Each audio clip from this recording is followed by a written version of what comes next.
नमस्कार, मी पंजाब दत्त। आज आहे 18 मे 2025 आणि मी आता हरिद्वार येथे आहे आणि हरिद्वारहून आता दिल्लीकडे जात आहे। तर या ठिकाणाहून परत आपल्या महाराष्ट्रातल्या शेतकऱ्याला अंदाज देणार आहे। तर राज्यातल्या सर्व शेतकऱ्याला सांगू इच्छितो की तुम्ही काय करा, जशी वेळ भेटेल तशी तुम्ही शेत तयार करून ठेवा।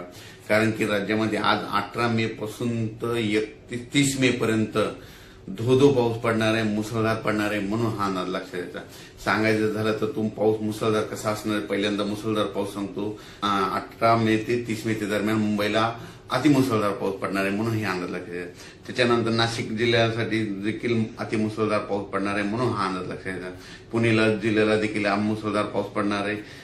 कोल्हापूर जिल्हा, सातारा जिल्हा, सांगली जिल्हा, त्याच्यानंतर संपूर्ण कोकणपट्टी मुसळधार पाऊस पडणार आहे। म्हणजे 18 मे ते 30 मे दरम्यान, म्हणून त्यांनी सगळ्यांनी सतर्कतेची काळजी घ्यायची। आणि राज्यात सांगायचं झालं तर नगर जिल्ह्यात देखील मुसळधार पाऊस पडणार आहे, बीड जिल्ह्यात देखील पडणार आहे, त्याच्यानंतर संभाजीनगरला पडणार आहे, जळगावला पडणार आहे, त्याच्यानंतर जळगावला पडणार आहे, इकडं बुलढाणा, अकोला, अमरावती तिकडे देखील मुसळधार पाऊस पडणार।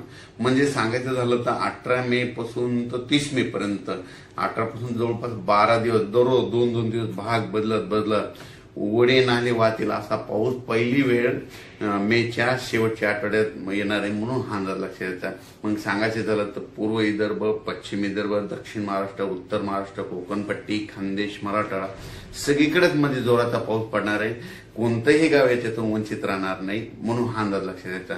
सांगायचं झालं तर म्हणजे आज आहे 18 मे 2025, म्हणजे आजपासून जवळपास 12 दिवस राज्यात दररोज वेगवेगळ्या भागात जोराचा पाऊस पडणार आहे। वड्याला पाणी येणार आहे, नाल्याला पाणी येणार आहे, नदीला देखील म्हणजे ना त्याच्यानंतर 22 मे ते 30 मे दरम्यान नद्याला देखील पाणी येणार आहे, म्हणून हा अंदाज लक्षात घ्यायचा।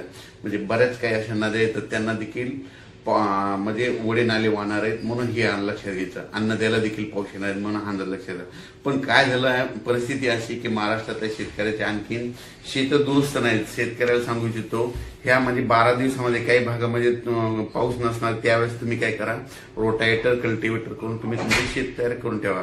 कारण की राज्यामध्ये म्हणजे 18 मे ते 30 मे खूप जोराचा पाऊस पडणार आहे।